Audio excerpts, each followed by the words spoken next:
Even matter about my hair. Somebody with the chum is not me.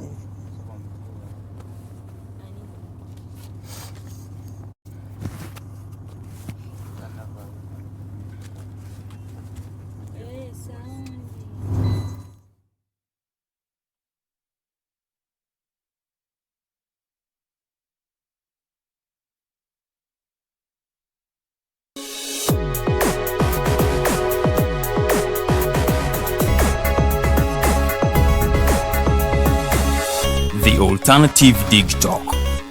Real issues, real talk.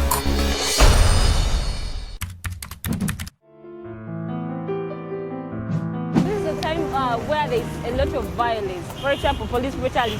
A lot of you are being beaten up, the voters and the people from the opposing side. So election is just that period where we get free money. An election is a process through which people choose to vote a person or a group of people to hold an office of leadership. Did you know that you have the power to determine on who leads you? Did you know that your vote has the power to change your society and the country at large? Dear citizens, please vote wisely. Don't vote money, but vote issues. Dear parents, I can't make any decision. Your choice determines my future. Fellow students, exercise your right. Go and vote. Abafumbira mwese muzaze tugende tutera akaruru. Abanya-Uganda mwena mugende mutera akaruru. Bashange face yihule kucha hodole. Abantu nyana mujje tugende tukome. Genda oronde. Your vote. My vote. Our vote. Is our present and our future.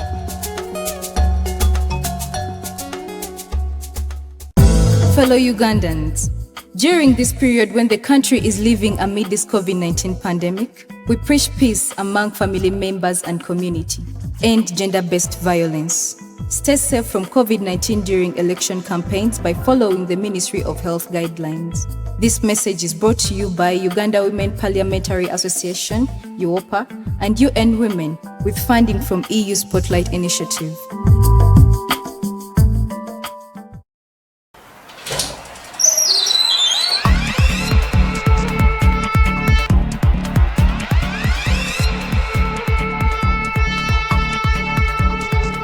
You have got to get up pretty early to go do something.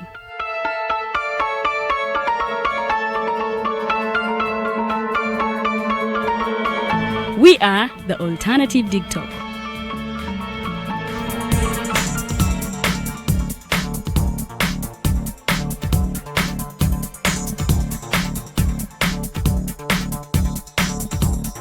With our mobile studios, we are redefining TV presentation just as technology is setting the pace. We are blending our approach with fresh, perspectively designed breakfast show, The Mighty Drive, informative and entertainment show, exclusive and live interviews. We President Museveni wadde juzi namulaba apima akawunga kilo 2 tasobola kalya nini bwaba alya kilo 5 oyannema okuliisa eggwanga ne bwe limundekera.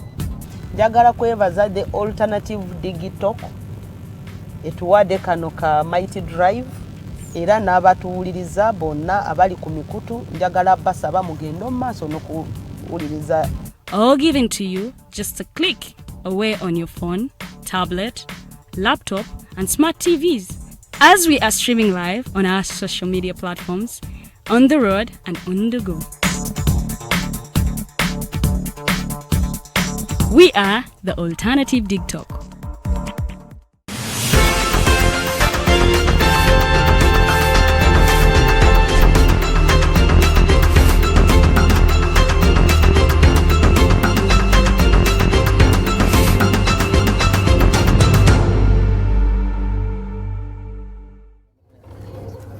Well, it's exactly 5 minutes past 7 a.m. A very good morning and a warm welcome to the Mighty Drive Show. My name is Edgar Matthew Karuhanga and we are here streaming live on Facebook and on Twitter and on YouTube at The Alternative Uganda. How is everything? It's a new month. It's the first day of February, indeed, 2021. In this new month, what have you thought about? You know, every day that passes, we look onto the future and we try to plan our future that is better for ourselves and for the generations to come. So on this first day of February 2021, I'm just giving you a thought or a piece of advice to just think about what do you want in life, how are you willing to get this, and what does it take for you to get what you want to get in this particular year. And February has come up. It's a 28-day month. So ladies and gentlemen, I hope you have it planned out for you on how you are going to achieve those dreams and those goals. Wake up and go and achieve those goals. My name is Edgar Matthew Karuhanga and this is the Mighty Driver. Welcome you back once again to this particular new week. A lot of things have been happening all over the country, and not all over the country alone in Uganda, but in Africa and the world at large. We've had a lot, and we are going to be giving you that in this particular edition of the Mighty Drive. Remember, we air every Monday to Friday from exactly 7 a.m. to 9 a.m. We bring you many prominent people as we talk to them. You nominate them and we bring them out to you, ladies and gentlemen. And I just ask them a lot of questions. Anything you want to know, you just log on to our Facebook page and our YouTube. It is at The Alternative Uganda. Yes, today we have a budget policy analyst. His name is Parick Rubangakene. He's going to be telling us more about the budget. How has the budget been allocated? How are the funds allocated fairly? And yes, you can just log on to our Facebook and just send in those regards, send in those questions you want to know about the budget and how the budget policy works. And then we'll have here Lilian and Farida just engaging the gentleman Parick Rubangakene to tell us more about the budget policy in 2021. But before we delve into that interview with Parick, let's first talk about a lot of things that have been making news around Uganda. And let's start with the platform that is going to sue President Museveni and the NRM in court of alleged electoral malpractice or elections, vote rigging and all that. This is not the first time that the NRM has been petitioned in the courts of law. No, it is not the first time, but it has been, I think, petitioned 4 times. Retired Colonel Dr. Kizza Besigye petitioned Museveni in courts of law, saying that he had rigged the elections 3 times in a row, and nothing has been made. Nothing has been done, and the court always finds it a justifiable election. In 2016, we saw Amama Mbabazi, who also petitioned the government and tell them that, ladies and gentlemen, there was a lot of fraudulent activities in the wake of the election of 2016. But the court said there was a bit of malpractice, but which is not enough to make sure we go for a rerun or a re-election. So let us wait and see what the National Unity Platform under their leader Kyagulanyi Ssentamu, what they have to accord to all of us. Yes, they've said they are going to the courts of law to petition the government over a lot of malpractice. They say they have evidence. And we've seen a couple of this evidence. We've seen some DRA forms, though others have been said to have been taken by the security operatives. But then, what do they have to prove their story? That is what even Justice Byabakama said, that anybody who has an allegation, that means you have to bear the burden of proof. So, do they have the proof to convict NRM and have a rerun and we all know that this was so that they can all show us how it was not a free and fair election. Then apart from that, let's go to Parliament. Now 10 UPDF MPs were elected in the wake of I think last week on Friday. Yes, 10 members of Parliament that will be representing the UPDF. I always ask myself, why do we have these particular members of Parliament for the UPDF? But of course, that is what the Constitution says. There are 10 elected members of Parliament that were elected into Parliament that represent the military. And I'm going to go through the names. They are very big names indeed. We have General David Muhoozi. He's the CDF, the Chief of Defence Forces, Command of the Defence Forces. Then we have General Edward Katumba Wamala. He was also elected as a Member of Parliament for the UPDF. Then we have Lieutenant General Peter Elwelu, I think most of you guys must know him. He was the commander of that aggression that was in Kasese as the Omusinga Charles Wesley Mumbere was being ousted from his palace, yes, earlier in 2016. Yeah, it was a very rough tackle indeed, where a lot of people's lives were claimed. Over 180 people were claimed, and their lives were claimed so badly in Kasese. So yes, Lieutenant General Peter Elwelu is in Parliament also, and then Lieutenant General Wilson Mbadi, yes, he's also a member of the UPDF members of Parliament. Then you have Major General Henry Masiko, then Major General Sam Kavuma. Yes, this Sam Kavuma has been an outspoken gentleman who has talked about a lot of things and has critiqued many politicians and stopping them from politicking around in this time that is really so vital. Yes, Sam Kavuma is one of the members of Parliament who's on record to have said that in case Kyagulanyi won the elections of presidency, they would salute him as president. He said that the military is mandated by the constitution to follow any president as long as he's the president-elect of the country of Uganda. Then away from that, we have Lieutenant Colonel Dr. Victor Nekesa. She's a doctor. Then Lieutenant Colonel Charity Baina Babo. Yes, and lastly, Major Dr. Jennifer Alanyo. Those are the 10 members of Parliament that were elected by the UPDF to represent them. And in the wake of this election, President Museveni warned these particular MPs who have been elected that they should not defy him and they should not take part in politics. He said that this is not a very good sign for a military member of Parliament. So he says that you guys should not defy him. Do not defy NRM and do not defy what they stand for. Yes, and surprisingly, among the members of Parliament, the one and only General Eli Tumwine is not in Parliament. He has also been part of the ministers who were ousted from power, as we saw this rain that maneuvered, this wind of change that maneuvered, that was blowing all over in 2021 elections. So, ladies and gentlemen, we had General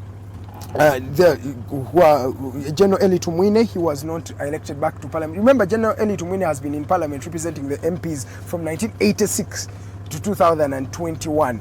Yes, that is a very long time, 35 years, as he was representing those men in uniform. So we don't have him in this particular Parliament. So this Parliament is something that is going to be, it's going to be different. That is what I'm thinking. The 11th Parliament is coming with a lot of new charismatic leaders. Who thought General Eli Tumwine will not be in Parliament? What is a Parliament without General Eli Tumwine? That is what we're going to be watching and seeking and getting to find out. How is it going to be with the Segirinyas, with Joel Senyonyi's, and having the Dr. Ayumes, and having Lieutenant General Elwelu. He's known to be a no-nonsense gentleman. So let us wait and see all that drama that is going to be in Parliament as the 10 elected military members of Parliament were put in Parliament earlier on Friday. So that is one of the top stories that is making rounds all over the country. Remember, this is the Mighty Drive. My name is Edgar Matthew Karuhanga. This show airs every Monday to Friday from 7 a.m. to 9 a.m. And this is a humble reminder to all of you to just go onto our YouTube page and just search for the Alternative Uganda. Just subscribe and also click on that alarm button so that each and every show that comes out every day, we will be having the first piece of it. Then let's go up country. 3 people have been arrested over the murder of the policeman Galatius. Yeah, remember the policeman who was murdered in I think that was Kibale district. Yes, he was murdered and his gun was taken away with over 30 rounds of ammunition. That is 30 bullets in that particular gun, but it was recovered by the police earlier on. The police spokesperson of the Kibale region, Mate, says that the police arrested 3 people and they have already confessed to being the perpetrators of this particular crime, and we are waiting for their court sentence. How is it going to go? How are they going to be convicted? But the gun was already got and all the 30 bullets were recovered. That is a very good sign from the Uganda Police Force. Thank you so much. These are some of the acts that really show us that you sure one of the patriotic people in this particular society. So, but we've been having a bit of crime rate that has been reduced. Police has been, very vigilant this time, and we've not had a lot of deaths. But this particular time, a policeman, Galatius, sadly was murdered and in cold blood. But the good thing, the 3 people have been convicted. We are not sure if they are the only ones, but apparently that is what the police is saying, that they are the people who are responsible for this particular death of Galatius. So we hope that justice will be served in this particular time. Then as we continue more, there are a lot of abductions that have been going all over the country. Yes, many people have been abducted, and mostly the National Unity Platform members, apparently they've been abducted and they've just disappeared in thin air. The police has not come out to really justify these disappearances, but I remember there's one colleague and friend to Chagulanyi, Selector Devi was was released from the military barracks. So yes, he was under abduction in that particular time. So, ladies and gentlemen, allow me end on this particular note. Just a story that we've been looking out for is Amama Babas is set to return back to cabinet. We'll be giving you more on that story and informing you about if this is true. But yes, thank you for keeping it the alternative Dig Talk. This is the Mighty Drive. My name is Edgar Matthew Karuhanga. Let us go for a short commercial break. But when we come back, we're going to be having Farida and Lilian here talking to Parick Rubangakene, who's a budget policy analyst, and he's going to be telling us more about the budget policies. What do we expect? What does Uganda need to do in this particular time? And ladies and gentlemen, yes, the budget is something that is vital, that concerns every Ugandan, so it is a must watch for you who's watching the alternative Dig Talk. This is the Mighty Drive. My name is Edgar Matthew Karanga. Let's go for a short commercial break. We'll be back with Farida and Lilian.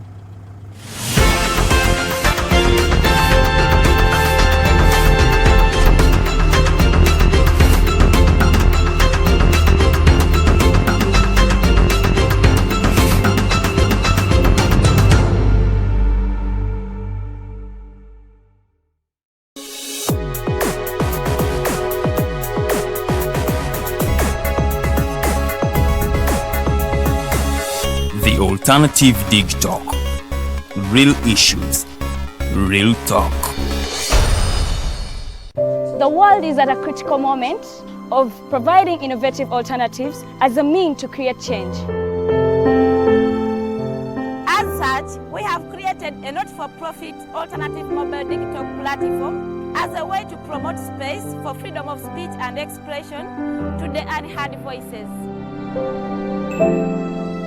We know you believe in the cause, and you can further it more by contributing to its sustainability in forms of internet data, fuel, and any other support you deem relevant. Please support us with your contribution to Equity Bank account number 103-5201-607252 under the name Alternative Digital, or our mobile money numbers 0702 900076 or 0783 047785. Alternative Digital, real issues, real talk. Abanya-Uganda bagenzi banje ombwire obu obwo kuronda karuru nitubashaba okukoma obusinge omumaka n'omubichweka byaitu n'obujunanizibwa bwitu okumaraho obutabanguko omumaka nitubijusya okwetanta ekirwe kya COVID-19 obwene mukuratira okuhabulwa kwa Ministry y'ebyamagara. Obutumwa obu nibukwishikibwaho Uganda Women Parliamentary Association UWOPA na UN Women n'obushagi kuruga omu EU Spotlight Initiative.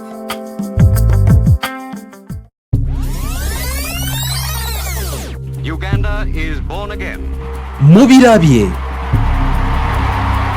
Mubiwulidde. And you will see what NRM means. We are going to crush those criminals. Mubyenyigiddemu. We are simply peacefully telling our people, say no to rigged elections. Ebimu mubitegeera. Naffe tusobola okutiisatiisa abo abatiisatiisa. Oba oli awo ng'abamu mugwamu bigwe.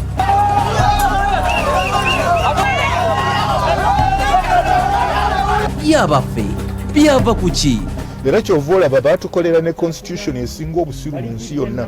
Bino n'ebirala birindirire buli lwa Sande okuva ku ssaawa 11 okutuuka ku ssaawa 1 ey'akawungeezi n'eyaliko Katikkiro wa Buganda Oweekitiibwa Dani Muliika ku program Eriiso ly'Omukulu ku Facebook page The Alternative Uganda.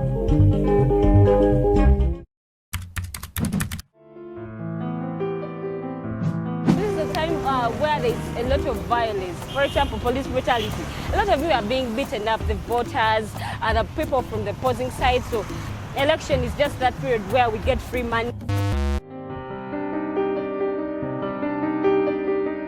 An election is a process through which people choose to vote a person or a group of people to hold an office of leadership. Did you know that you have the power to determine on who leads you? Did you know that your vote has the power to change your society and the country at large? Dear citizens, please vote wisely. Don't vote money, but vote issues. Dear parents, I can't make any decision. Your choice determines my future. Fellow students, exercise your right. Go and vote. Abafumbira mwese muzaze tugende tutera karuru. Abanyayuganda mwena mugende mutera karuru. Bashange face face yihule kuche hodole. Abantu nyana mujje tugende tukome. Genda oronde. Your vote. My vote. Our vote is our present and our future.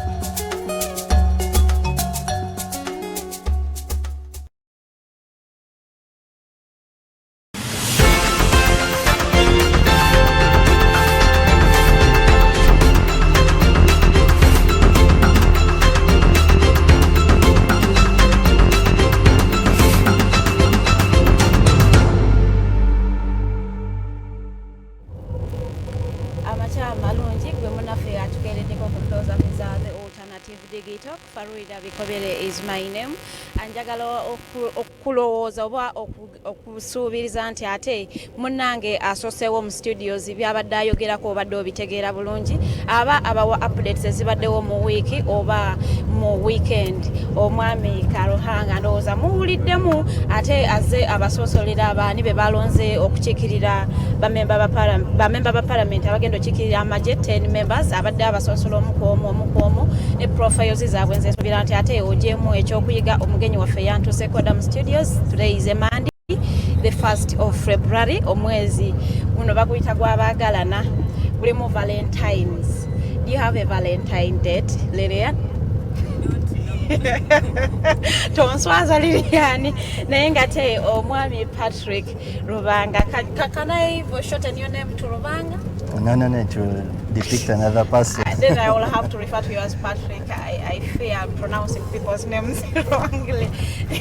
Tugenda kubanga ate tutamutambukogera ku budgeting, everything budget, national budget. Do you even know what a budget is? Omanyi bagisoma mu mwezi gwa kumeka. Do you know if financial year etandika dyeri ekomadde? Bwoba tobimanyi jangu tuyige.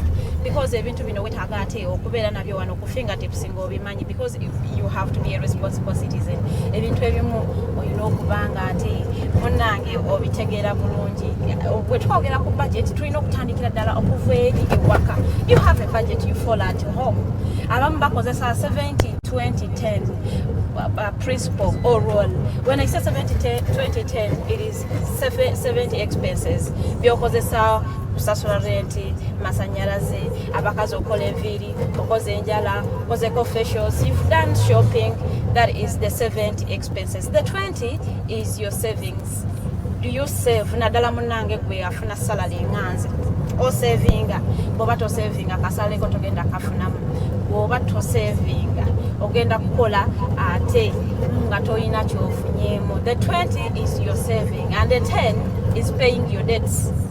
You have some debts, so also not know where you got this on all our priorities. Eriwa debt yinzo okuntwala mu nkomyo ani ali and yo bobi or your goso okusasula. That is the 10%. The 20 is your saving and then the 70% is your expenses or fees. You know about what we twali domo. Kisinzira abamu bakola 50-30-20 na 50 expenses.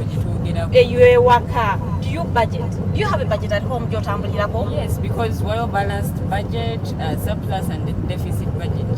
Yaffe ojja kinoonya ogiteeka naye nga nkoze n'omukyala Omumbejja Lilian Luwedde kaababuuzeeko ddeeno omugenyi waffe atweyanjulire mu butongole. A very beautiful morning to every one of you watching us live. This is the Alternative Digital. Real issues, real talk. The Mighty Drive is the program you're watching. My name is Princess Luwedde Lilian. Welcome to the show. A very, very beautiful morning. It's a new month. Farida ugambe guno mwezi gwabagalana. Nange nkwaniriza mwezi guno kubanga nawe ino mwagalo. Mu studios tulina omugenyi waffe Mwami Parick Rubangakene era nga ono budget policy specialist akola wamu n'ekitongole akola wamu ne organisation ya CSBAG Civil Society Budget Advocacy Group. Agenda kukwatulira bingi nnyo bye tutaka okumanya ku budget, national budget, what is the national budget, biki bye weetaaga okumanya mu budget eno. COVID-19 wali mu ggwanga, so budget eno neeyongerako oba enakeerera. Era tugenda kuba tubidiscussing okunaku olwaleero.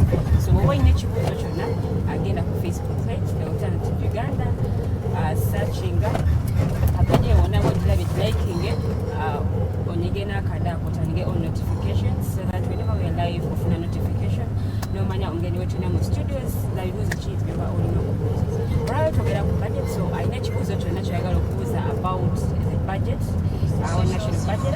Genda mu comment section tekamu ekibuuzo kyo, n'oba olina just ky'oyagala okusuggestinga genda mu comment section kiteekemu, tugenda kuba tukisoma mu dakiika 3 ezisembayo. Mu kaseera kano omugenyi waffe katubuuzeeko then tugende maaso ne Mighty Drive. A very good morning to you. Good Mr. morning to you. How are you? You're most welcome. Thank you. Give us a brief intro about you, as well as greeting our viewers out there. Okay, good morning everyone. My name is Rubangakene Parick. I work as a budget policy specialist with the Civil Society Budget Advocacy Group. Civil Society Budget Advocacy Group is a coalition of civil society actors that their major aim is to influence the budget process in Uganda. We advocate for a budget that dignifies humanity. We want us to be in a situation where, as citizens, we contribute money to the pool. However, when it comes to allocation, we want to see that money impact on the common person. So basically our work is centered around advocating for such a budget. Yeah. How long has it been operating? Our CSBAG has been in operation since 2004. Since 2004? Yeah. So do you think the public has got to know what you do? Yeah. We are so influential because given the nature of our work, we advocate for this fair budget, both at national level and at subnational level. Subnational level, I mean working at the districts. We have a big coalition of partners. We don't work in isolation. At national level, we have other CSOs that we relate with and we work with. We have different thematic working groups that we congregate and discuss issues related to budget. And we also work in close collaboration with the government. We work together with the Ministry of Finance, other agencies like local government. Broadly, most of the government agencies, we work in close contact with them. Then once we leave the national level, we go to the subnational level. Now at subnational level, we have what we call the regional budget coalitions. We have partners. Now, these are also our members that are based in the different regions across the country. So we work with them. Majorly, they monitor budget performance at local government level.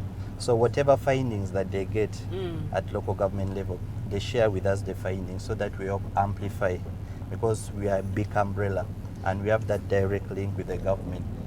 So apart from the regional coalitions, we also have our direct project implementers. We are in districts where as CSBAG we directly implement. So at where we directly implement, we monitor service delivery, especially in the sectors of agriculture, health, education, name it. All the social sectors we monitor how services are being delivered. And we have a very unique approach that we use the community themselves. We have what we call the participatory budget clubs. Now, these are men and women who hail from that village or sub-county. We train them to track the budget and monitor service delivery. So every quarter, this team of men and women go and monitor services. Once they monitor services, they congregate at what we call a community dialogue, where they discuss the findings of the monitoring with the community at large. Then they agree on what are the pressing issues, what needs to be done. So once they agree as a community and the community buy in, for example, they have monitored a health facility, they found out maybe the staffs are not coming or reporting in time, there's absenteeism, there's drug stock out. So once they identify such issues, they discuss it with the community. The community also amplifies, gives in that voice. Thereafter, we congregate again through what we call community interface meetings. Now, at that level, we now involve the duty bearers. We call in the politicians who are there, maybe the civil servants who are there. Now, we discussed with them now those issues that the community validated. And we seek commitments now from the duty bearers. For example, if it was the issue of drug stock out, the health in charge has to tell us what is the cause. If it's beyond his or her mandate, we now push it forward to the district health officers and say, we monitored in this sub-county, in this health facility, these are the issues that we found out. These are the findings. So now, what is your take? So at that point, these duty bearers commit and say, yes, I think this issue we can address. The ones which they can address, they say, okay, we shall push it forward to the next office. So that's how our cycle works at local government level. So once they do all that, we come up with a report at now national level. So that report, we always present it to the Ministry of Finance every quarter. So we also table and say, at the Ministry of Finance, we have monitored service delivery and budget performance across, and these are the key issues that cannot be resolved as of now from down. So maybe your office can take... No, not all those issues have to be passed over to the next financial year. There are issues that can be resolved. It's just a matter of taking an initiative. Maybe something that is within the Ministry of Health, then Ministry of Finance reaches out to Ministry of Health and says, Ministry of Health, there's this thing that is pressing somewhere. Please attend to it. So it's a cordial relationship, like you work hand in hand between the civil society actors and government. Yeah, that's how we work. When does the financial begin? Our financial year starts in July. July? Yeah, because it ends in June. Then again runs all through it. For example, for this year, we're in 2021. Yes, so it's going to end in June. Then another one starts immediately in July and runs till June again of next year.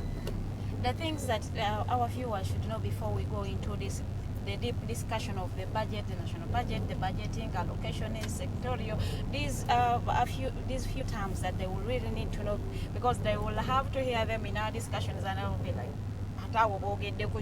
we are sorry, today we are going to be talking English. Our guest doesn't know Luganda. Our Luganda viewers, we are really sorry. We are going to have our discussion in English. So, njakuba nchipinga mko katono nze nanyiri Luganda ngamba dizake ebimu mu Luganda ebinaba biganye mujja tusonyiwirayo. National Budget Framework paper, when is it submitted? Ere college. Okay, the budget... When I talk in Luganda, you get where I'm speaking. I speak little, but I can respond, unfortunately. When we talk about the National Budget Framework paper, what does it do, and when is it submitted to Parliament? I know it is submitted by the Minister of Finance. If we are talking about the current thing, it is submitted by Mr. Matia Kasaija. So what does it do? Okay, basically in simple terms, the National Budget Framework paper is just an indicative budget. When we say indicative, is, for example, right now we are implementing a current budget. But as we implement, we start planning for the budget for the coming financial year. Yes. So the law requires the Minister of Finance to table the budget for the coming financial year, and that budget has to be tabled before 31st Before 31st of December of a given financial year. Now, once that budget is tabled, it gives an opportunity for all other stakeholders in the country to give their opinion about the budget. There, Parliament is going to invite the key stakeholders, civil society organizations that are called in, the different ministries, departments and agencies of government are also given an opportunity to come and defend whatever they have written in the budget framework paper. Because, for example, if a ministry says next financial year, my ministry should be allocated maybe this amount of money, and we plan to do A, B, C, D. Now, the committees in Parliament will invite that ministry on board. Please come and tell us, you're saying you want this much money. Why do you want it? What are you going to do with the money? So you come and explain further. So now that gives an opportunity for Parliament to scrutinize and see if indeed this ministry or agency needs that amount of money. There are instances where the resource envelope is not so big enough to accommodate all our needs. So Parliament will look through it and make adjustments accordingly. So as the law requires, Parliament is supposed to look through all that and give a report. And that budget framework paper has to be debated and passed by 1st of Feb. Like today, it's supposed to be passed. That's what the law states. So today, Parliament has to have that budget passed. Before 1st of Feb, it should be passed. So that's their deadline. So in that framework, government states their sources of revenue. How are they going to finance the budget? So in that budget framework paper, there you find a section of the resource envelope. Where is money going to come from? Is it through taxes? If it's taxes, how much is taxes contributing? Is it through non-tax sources? How much is it contributing? Then you also have the expenditure side. You know, a budget is a two-way thing. Yeah. We have the resource envelope and the expenditure. So now, once you list all your sources of income, the next question is, what are you going to spend it on? So you also have to show us where the money is going. So the instances where the resources are not enough to fund the expenditure, now that's where there's a deficit. So we look for other sources of revenue. That's where borrowing sets in. Yeah. So basically that's what the budget framework paper is all about. So whatever Parliament approves on the budget framework paper is what goes to the national budget? It's still a process. Once Parliament gives in their opinion about the budget, we still have another process that comes at ministerial policy statements. Because now there are realignments that are going to take place. Now MDS will revert back and incorporate whatever recommendations that have been given by the budget committee into their framework papers. I think so. It's still a process. Yeah. Talking about our budget is financed through USAID taxation. We have donors, but let's first tackle one by one. Let's look at the donor side. Our budget is financed. That is what so could we say that the poor allocation of resources is due to different donors, because each donor has different priorities, and they will say, okay, I am giving you my money, but it should be for roads. And then the other one will say, I am giving you my money, but it should be agriculture. So the poor allocation of resources in our national budget, could we push the blame to the donors, because we have donor aid and each donor has priorities and what they want to do? No, I think I have to disagree with that. When it comes to allocation, it's not the donors who tell us what to do with the money. It's not the donors. As a country, we have priorities which are already set. For example, we have the National Development Plan 3. In that plan, we already have priorities. What are we supposed to do in a period of 5 years? Yes. Then, when you come down, each and every ministry, department, or agency in government has a strategic plan. In their plan, they clearly state what they intend to do. So once you have all those set, it's now upon government to allocate money along the set priorities. So basically it's not donors who influence whatever we do. Much as there could be a little influence, but that is really minimal. It's about us setting our priorities and funding it the way we want. So now if you look at the current budget, governance and security is taking 7.7 trillion. That shows you that is the priority of the government. It's not health. I see. Yes. So that is now 16% of the national budget is going to that cluster. You come to human capital, they're allocating like around 7 trillion. Where health, education fall in that. Health was given 2.7 trillion. So now that is where you see the priorities. Much as we cannot blame government squarely for that kind of allocation. Who should we blame then? No, they blame. You see, what determines what you allocate? It's your resource. It's like when you're at home. Or let us make it a very personal situation. You're at home, you have your needs, you have to pay school fees, you have a desire to construct a house, you want to eat well, you want to dress well. So the question is, can you achieve all that within a given period of time? You will ask yourself, do you have the money? So your money determines where you put in.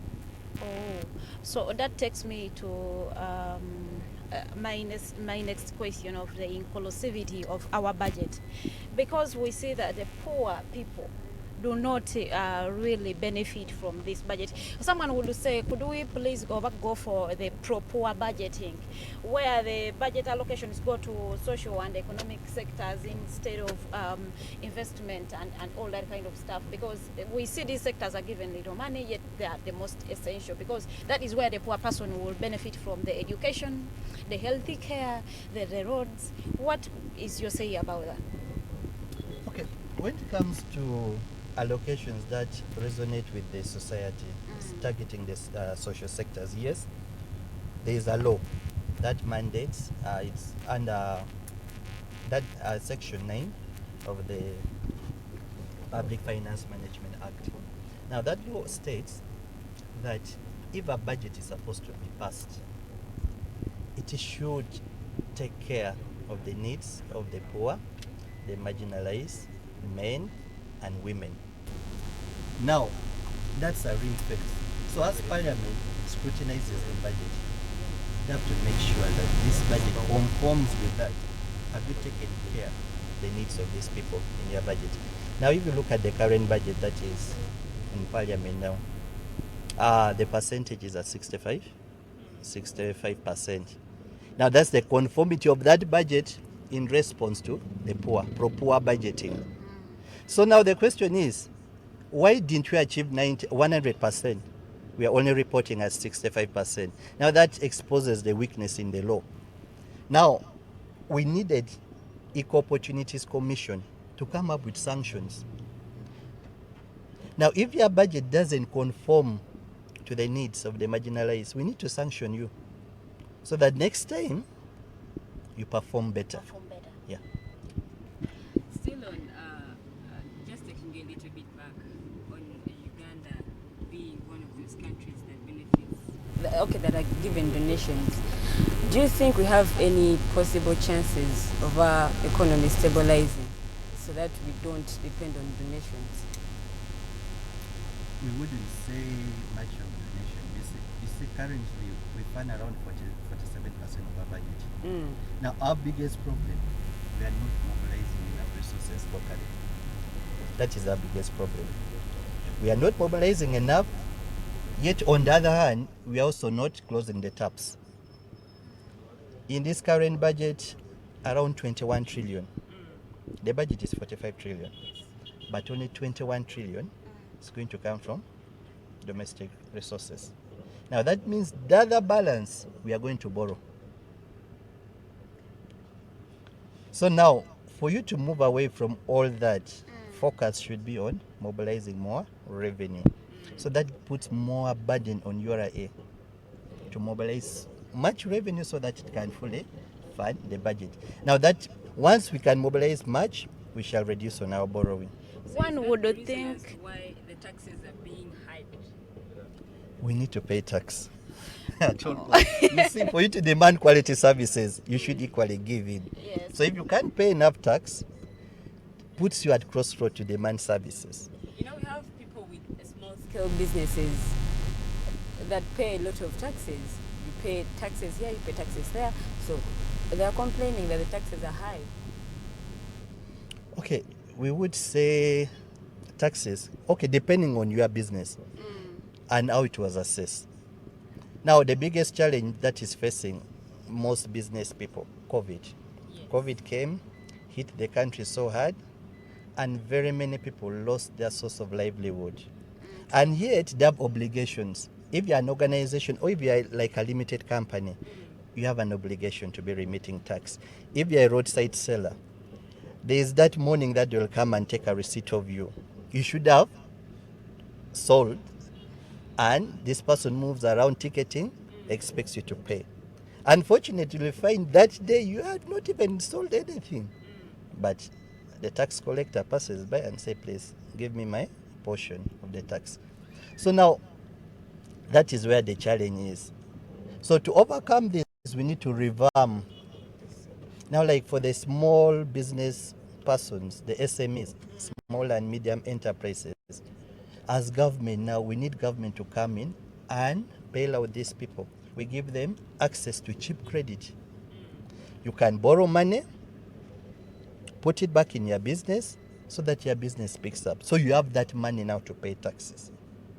Because such a person may not be in position to go to a bank and borrow money because lacks collateral and the rest.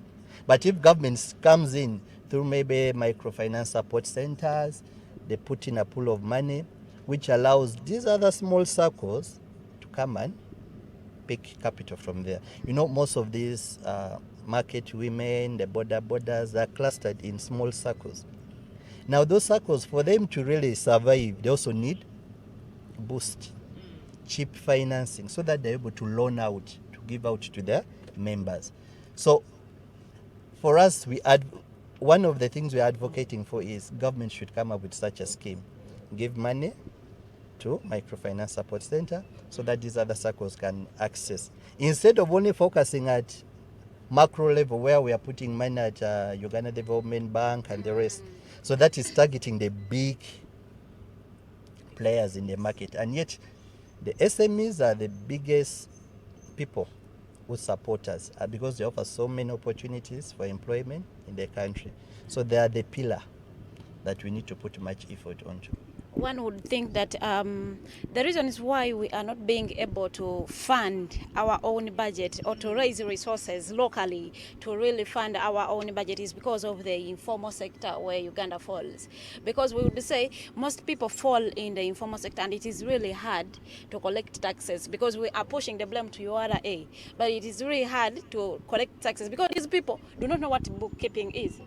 Not also you cannot charge them because they don't know what they sold, they don't know what income came in, they don't know what went out, and I think it is the reason. And for that reason, government is instead of widening the tax base, it is actually deepening it, and this is affecting the entrepreneurs that are coming up, the new entrepreneurs, and instead of it becoming progressive, the whole thing is becoming regressive, and now the youths are moving out from being entrepreneur.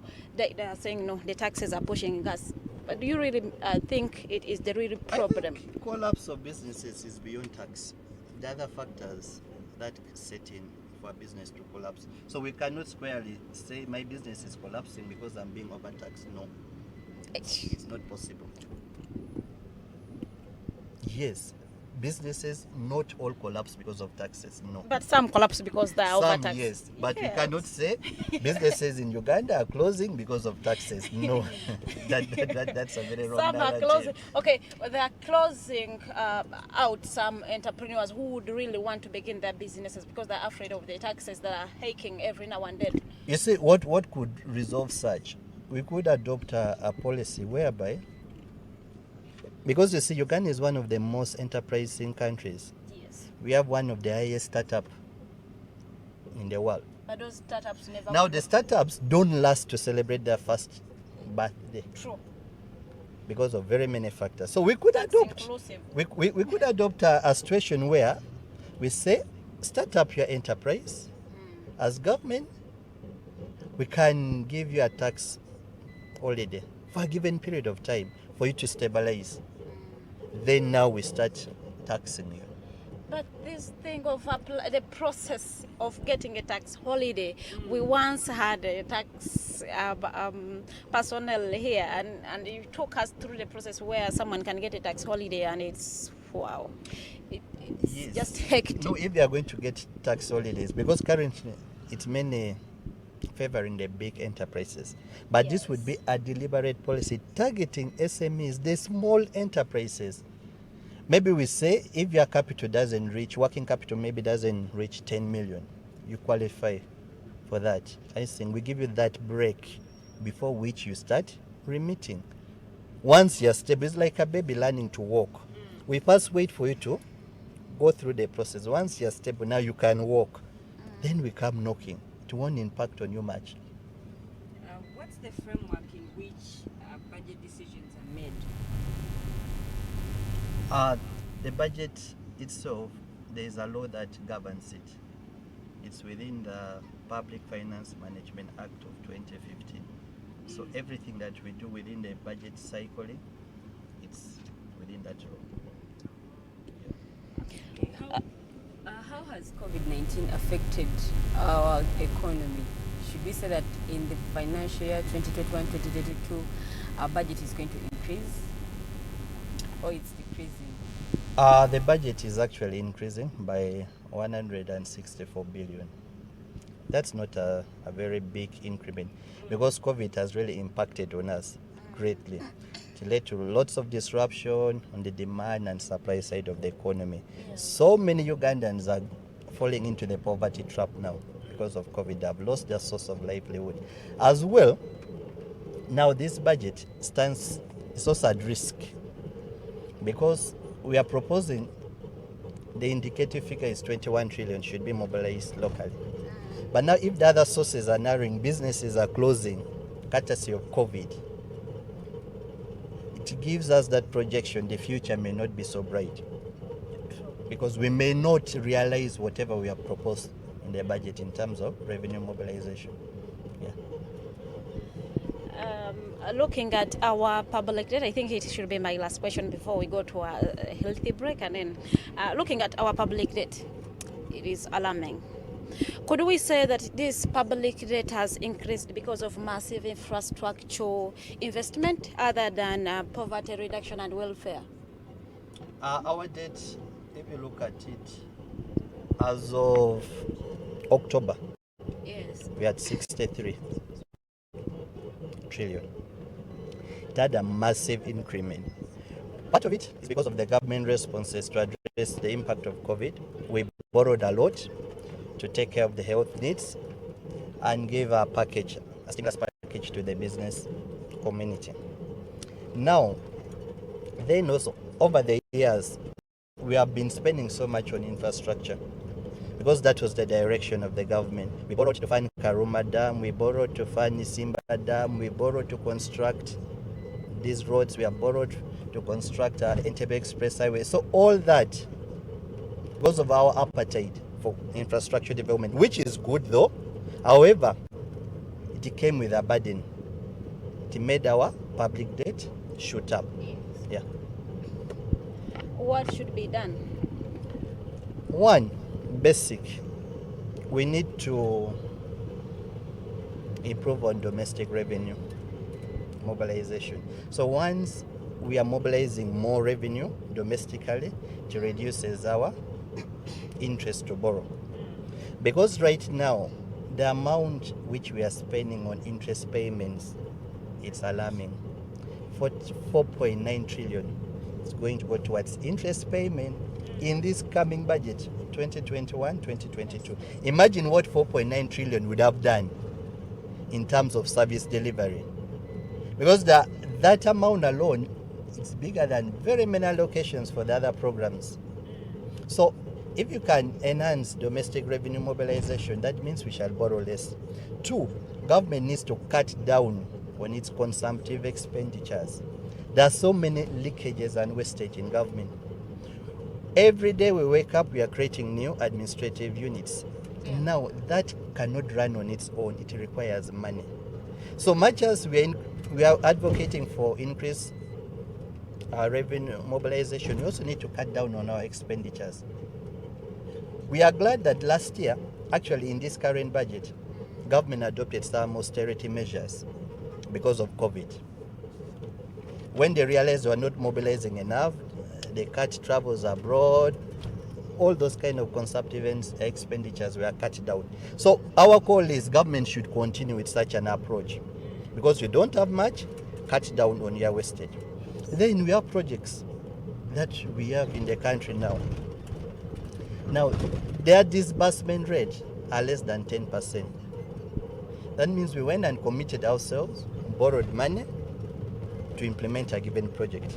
But as it stands, it's less than 10. So what should we do? We should renegotiate with the people who gave us the money and say, since your disbursement is less than 10, please can you extend the period? So this frees us more resources so that we can put in the social sectors. What else? We need to improve on how we manage our projects. Now, as a country, public investment management is really poor. There's so much we are losing as a country. You see most of these public projects. There was a study that was done by World Bank in 2016. For every dollar invested in Uganda, our returns is 0.7 cents. So most of our projects don't have big returns. I see. And there are very many reasons for that. A project could be brought on board and government doesn't have counterpart funding. Where you are borrowing, they say we shall give you 40% or 60%. Please get the 40%. We borrow, we come on ground. For example, if it's a road project, you could find government is supposed to pay for road opening, maybe pay the people who are going to be affected by that project. Yes.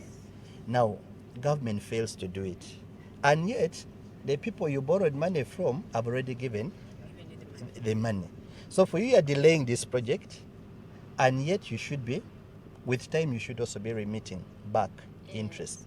So we lose so much because of how we handle our projects. Look at the procurement systems. They delay so much, and the more they delay, the more we lose.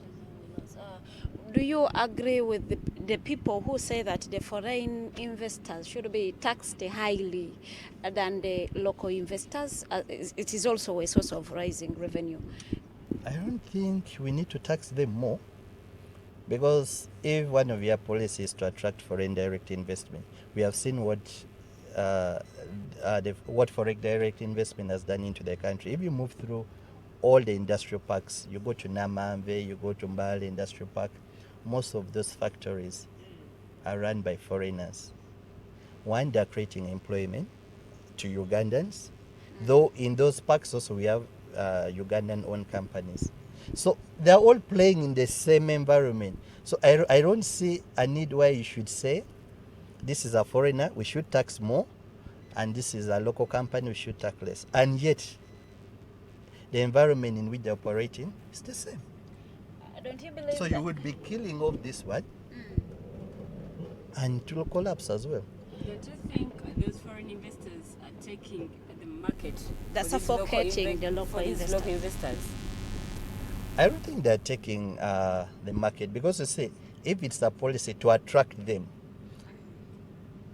to come into the country, which is good, now the issue is how competitive are our local investors to compete with these people. Because the beauty that these other foreign direct investors bring, they bring in new technology that these people can also copy. There is transfer of skills that comes in with foreign direct investments. So I don't think it brings so much that we need to start saying, okay, these are locals, these are, no, it's how we manage. The problem is most of these foreign direct investors benefit more from tax holidays, which their local investors in most cases don't. Because someone is coming, you will negotiate, like, for me to invest in this country, give me this break so that I can set up. So government falls in such a trap. And now that's where the favorism sets in. We have local companies which should equally benefit from such. Yeah. We are going into a short break. Togenda kubanga ate tukomawo. The Alternative Uganda is our Facebook page. Go to your account, search engine, take The Alternative Uganda. Like the page and follow us. Ogenda kubanga ate otufuna bulungi nnyo every day, Monday to Friday, esaawa ebeeremu ey'okumakya paka sawa Saturday Mighty Drive, your program Jolaba. We are coming back.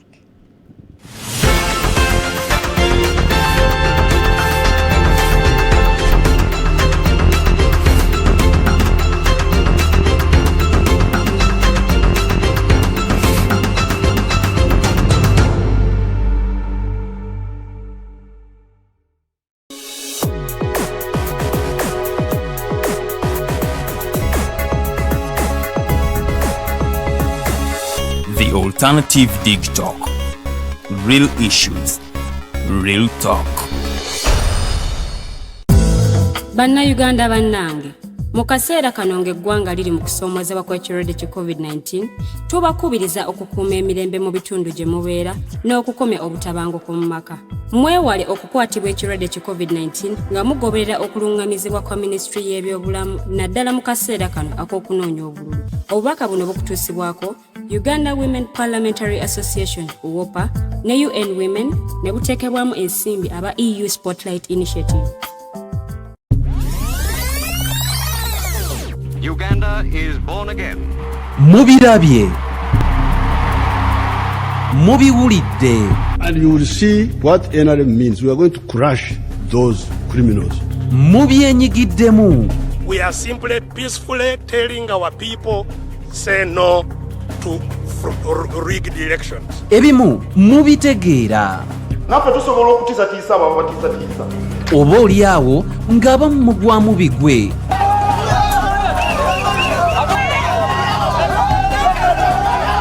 Byabaffe byava ku ki? Era kyova olaba baatukolera ne constitution esinga obusiru mu nsi yonna.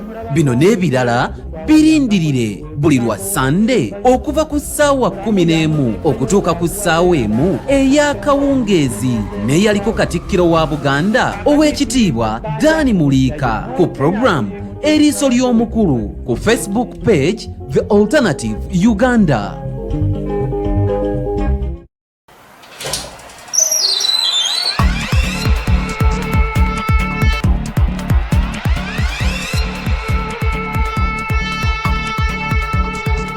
You have got to get up pretty early to go do something.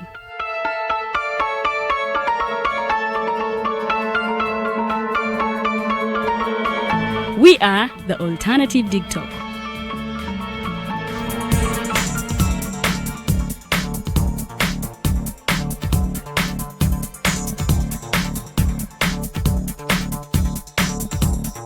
With our mobile studios, we are redefining TV presentation just as technology is setting the pace. We are blending our approach with fresh, perspectively designed breakfast show, The Mighty Drive, informative and entertainment show, exclusive and live interviews. We President Museveni wadde juzi namulaba apima akawunga kilo 2 tasobola kalya nini bw'aba alya kilo 5 weyannema okuliisa eggwanga ne bwe limundekera. Njagala kwebaza The Alternative Dig Talk etuwadde kano ka Mighty Drive era n'abatuwuliriza bonna abali ku mikutu njagala basaba mugendo maaso n'okuwuliriza. All given to you just a click away on your phone, tablet, laptop and smart TVs as we are streaming live on our social media platforms, on the road and on the go. We are the Alternative Dig Talk.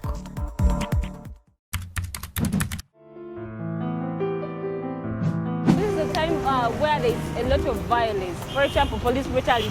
A lot of you are being beaten up, the voters and the people from the opposing side. So election is just that period where we get free money.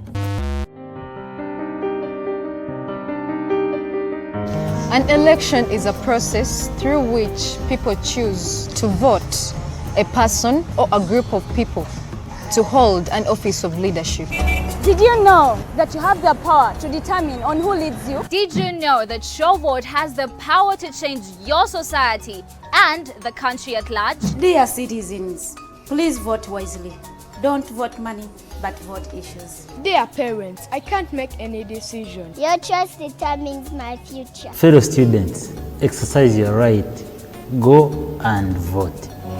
Abafumbira mwese muzaze tugende tutera akaruru. Abanyayuganda mwena mugende mutera akaruru. Bashange pesi yivule kuche hudole. Abantu nyana mujje tugende tukome. Genda olonde. Your vote. My vote. Our vote is our present and our future. The world is at a critical moment of providing innovative alternatives as a means to create change. As such, we have created a not-for-profit alternative mobile digital platform as a way to promote space for freedom of speech and expression to the unheard voices. We know you believe in the cause and you can further it more by contributing to its sustainability in forms of internet data, fuel, and any other support you deem relevant. Please support us with your contribution to Equity Bank account number 103-5201-607252 under the name Alternative Digital, or our mobile money numbers 0702-900076 or 0783-047785. Alternative Digital, real issues, real talk.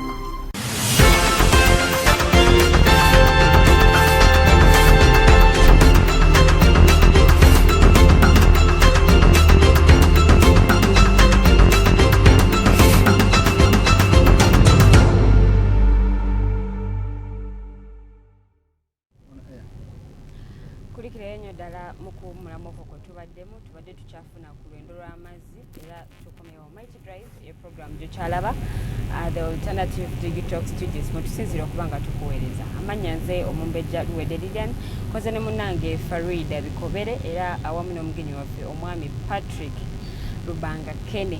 Kasubire, I'm pronouncing your name right. That's right. Okay. Tukyagenda baso ne Mighty Drive ayina ekibuuzo genda mu comment section. Teekamu ekibuuzo kyo tugenda kuba tukisoba mu ddakiika ezisembayo nga tunatera okufundikira show yaffe.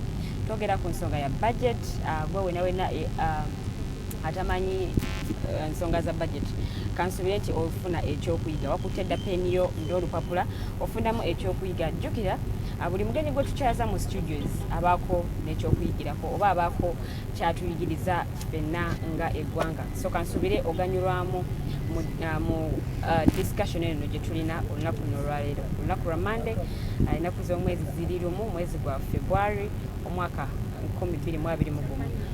Kujjukiza nti munange genda okole zuko ogenda okola obudde bwagenze dda ffe twakedde okuba nga tubaweereza, so nkujjukiza munange genda okole.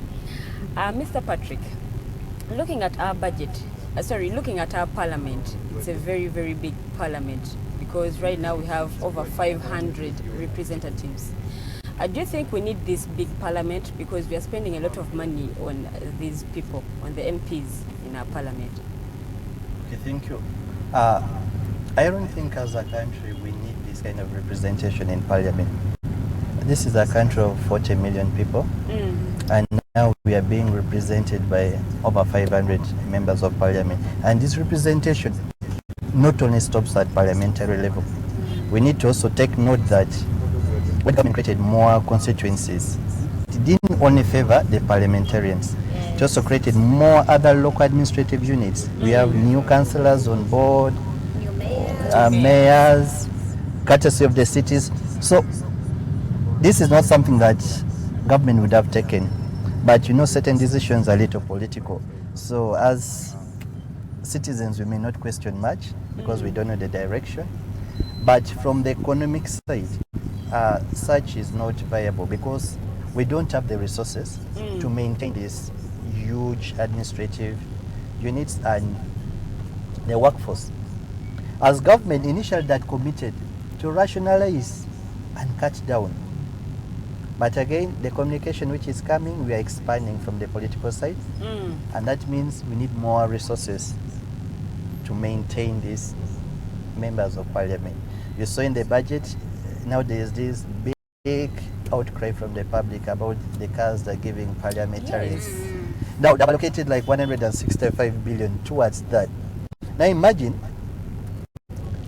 if our parliament was small in terms of numbers, that means that money would have done something better than going to pay these MPs. And no one is complaining that they're giving them a lot of money, because I think they're just benefiting from it. Because if they could look at our economy as a country, it's not that it's growing due to the COVID-19 pandemic, it's going down a little bit. So none of them is even talking about this. No, you see, sustainability is what counts. We cannot sustain, because if you look at the parliament of 1996, the numbers then and now the current number, the seat has been on a trajectory which is going up. Now this is not sustainable. Time is going to come where we shall start downsizing, because we will not be in position to maintain them. Yeah. So the citizens, much as they are not hearing a huge cry, but there is also a voice that has been alerting and advocating for this parliament to be trimmed down. Yeah. Last year, when our MPs were given 20 million shillings each, you petitioned, civil society petitioned General Kaguta 7, and that 10 billion shillings. Substantiate more about this. Yes. Last year, Parliament appropriated themselves money. That was 10 million to fight COVID. Yes, true. Now, our civil society budget advocacy group, we didn't keep quiet. We made an alarm. We even wrote a letter to the president telling him that what Parliament did is not right. And courtesy of our continuous advocacy along that line, the president had to come in. And he directed the members of parliament to return the money. The money.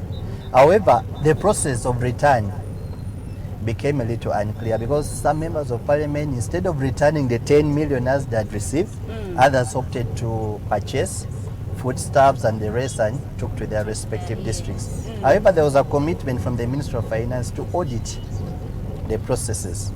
So up to now, we haven't yet seen or received an audit report in regards to that money that was given to the MPs. Actually, we are advocating for an overall audit of the COVID funds, because there's so much resources that as a country we received and spend as we are curbing COVID. Because there are resources that we received in kind from the community, people gave in, others gave in food, others gave in money. So now we need a clean audit to know who received what and what was the money spent on. Did we get value for money? Because if there was corruption in the whole process, so those people who misappropriated the money need to be held accountable. Yeah. Our studio line is 0789 017 145 0789 017 145 0789 mwenda 0 Please call in and talk to our guest or ask your question such that it can be answered. Go and see my comment section, write your question. I'll be reading it in the next few minutes. To chair you get a budget. Since we have a budget specialist, budget. Budget waka ewuwonga ebintu bitobitambuliza ku budget. National budget ogenda gitegera. It has to begin with you. Obweteka muka budget nti mfunye nusu lukumi. Okay, 1% nyina gisaving nusu lukumi ekikumi gisudde muka box nsigaziza rwenda.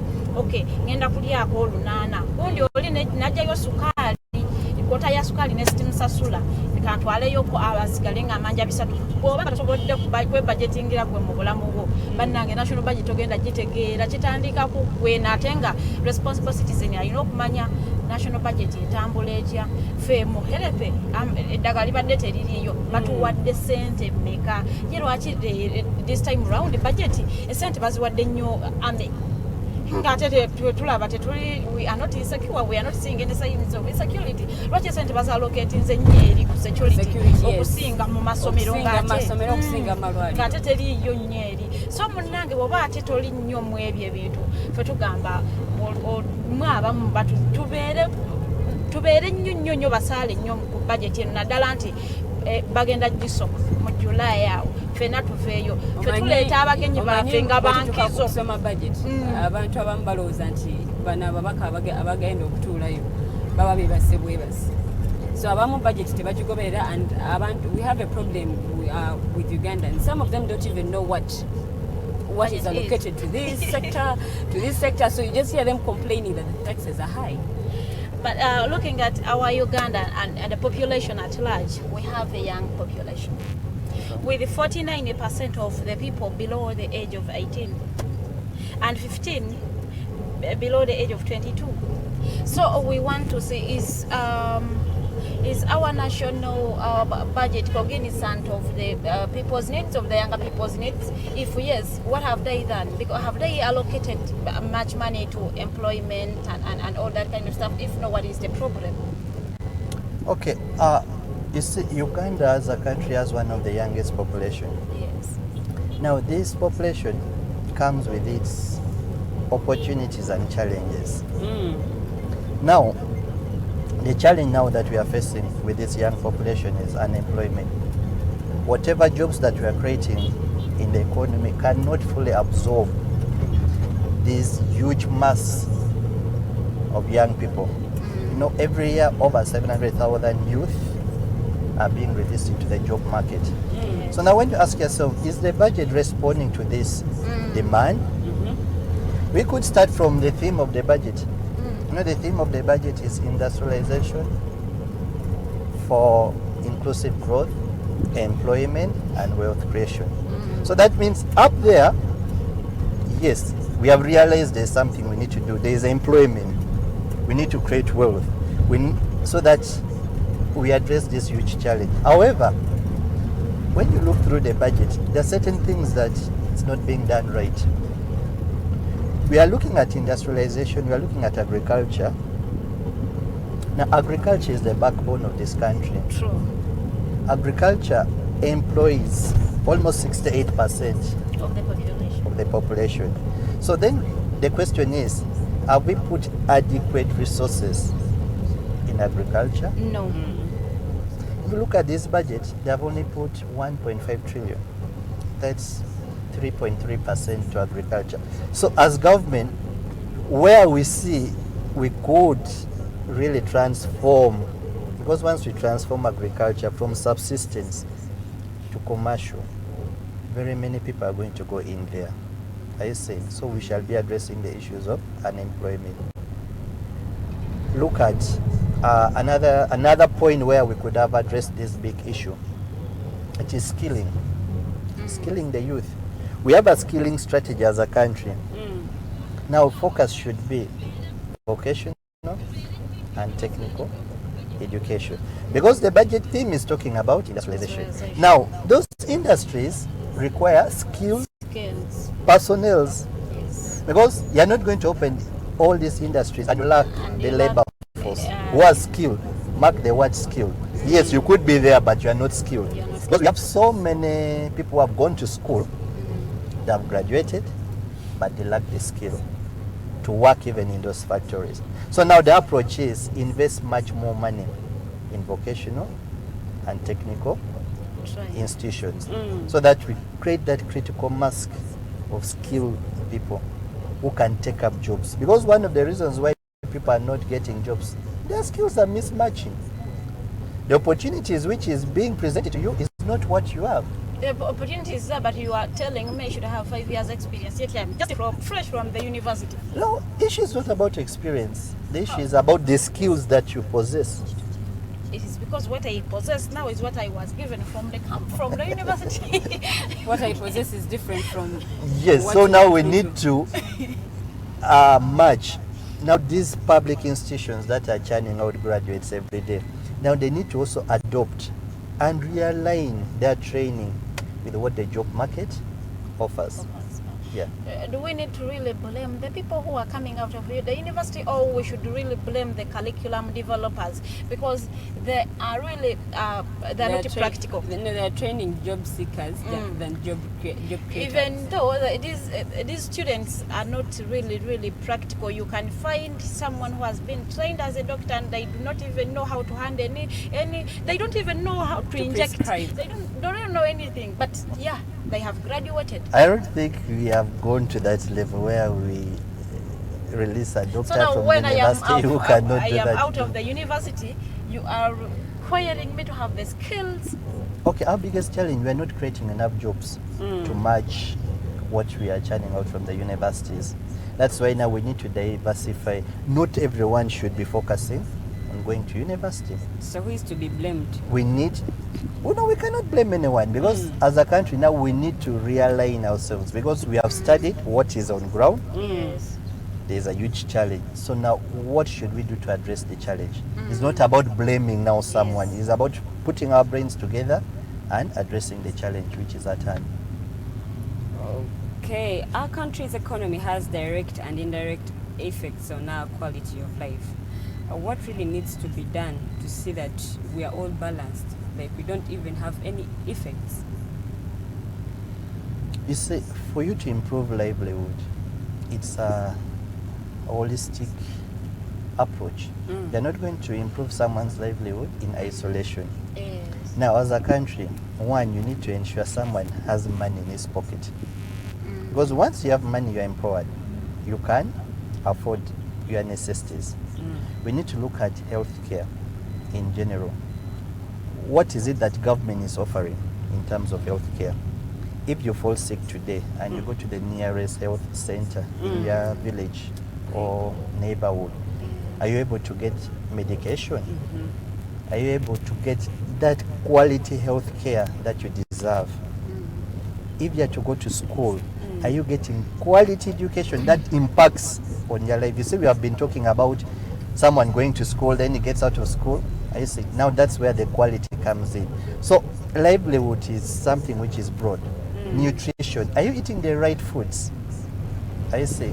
So we have to look in that big basket because there are so many other contributing factors that relates to our livelihood.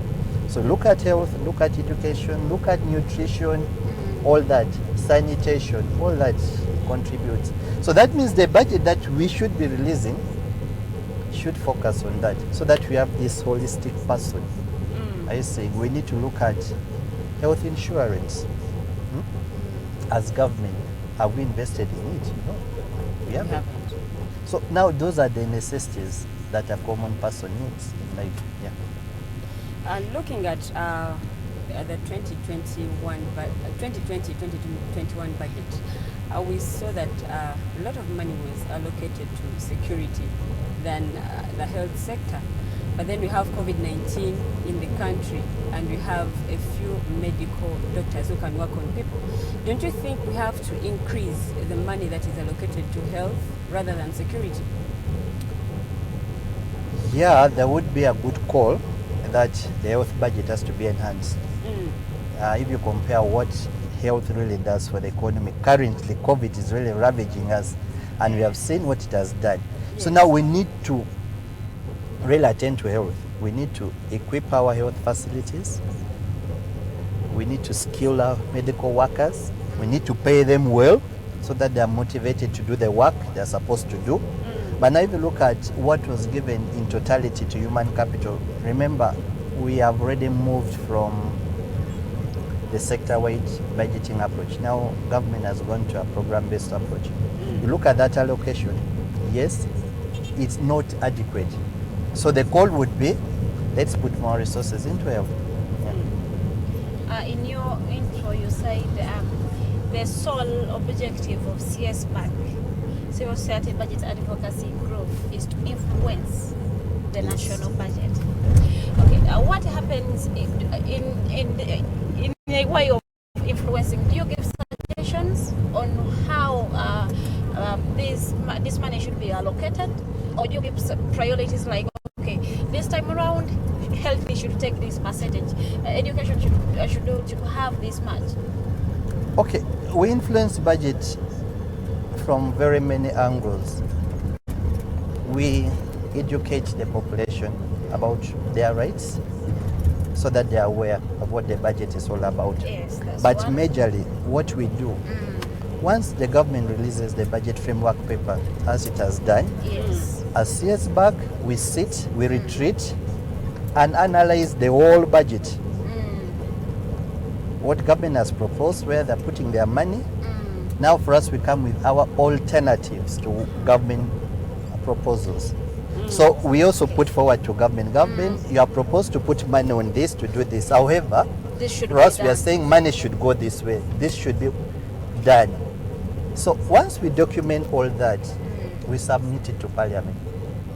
So as Parliament is also, the Parliamentary Committee is engaging on the budget. Our opinion, the opinion and the views of the citizens, the ordinary person, has also been tabled in Parliament by Civil Society Budget Advocacy Group. And we are glad to report that in most cases, our policy alternatives are adopted by government. What happens if your priorities are not really considered? If it's not considered, like in this current process, we don't give up. We keep on amplifying the voice so that we hopefully, in the coming budget, it's adopted. Yeah. If that need still stands, we shall always amplify. Yeah. How do you think both a national and government budgets should be done? Come again? How do you think both a national, let's do one, how should a national budget be done? Okay, the whole budgeting process, we advocate for a participatory approach. We don't want a budget that is made in isolation, that doesn't cater for the needs of the common person. So that whole process should be participatory. We should consult people right from the village upwards, bottom-up approach. Yes, currently government does consultations at sub-county level. We have the sub-county budget conferences, we have the district budget conferences, we have the local government budget consultation. So all that fits, because the idea is once they consult, we collect from down and we feed into the mother document. However, we are seeing this process is not so participatory. There is lots of apathy. Because if you go at sub-county level, how many of us have ever participated or even know that there's a sub-county budget conference taking place in our community? Or even at district level. I have never you see? heard of so one. now that knowledge and awareness is lacking. There are people who know about it, but they have given up. They are not participating in that process. And maybe because they know even if they participate, nothing is going to change. No, you see, you can't. That's what we call apathy. You have already given up, but as a citizen, you have a right. You need to participate. I see, and voice out your concern. It's not like they don't listen.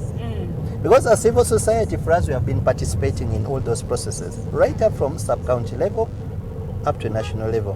And we are glad to report we have influenced priorities, right at sub-county level, even at district level. So it's until you participate and advocate, then you can achieve. Yeah. Looking at our currency, it's losing value day by day. Does this affect our economy as well as the budget? Yeah, it does, because you see, once the currency loses value, it affects whatever we export.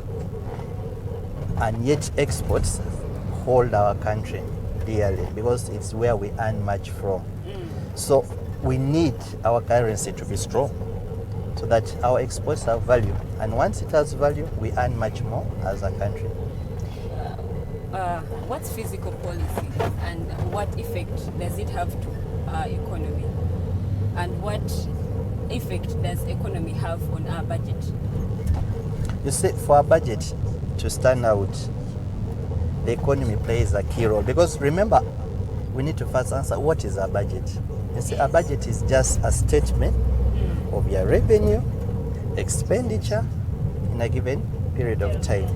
So now once you have that, now the economy supports that. You see, for you to get revenue, how the economy performs dictates. Are you seeing? You see now that's how the economy also affects your budget. For you also to spend, is the economy favorable? Are you seeing? For you.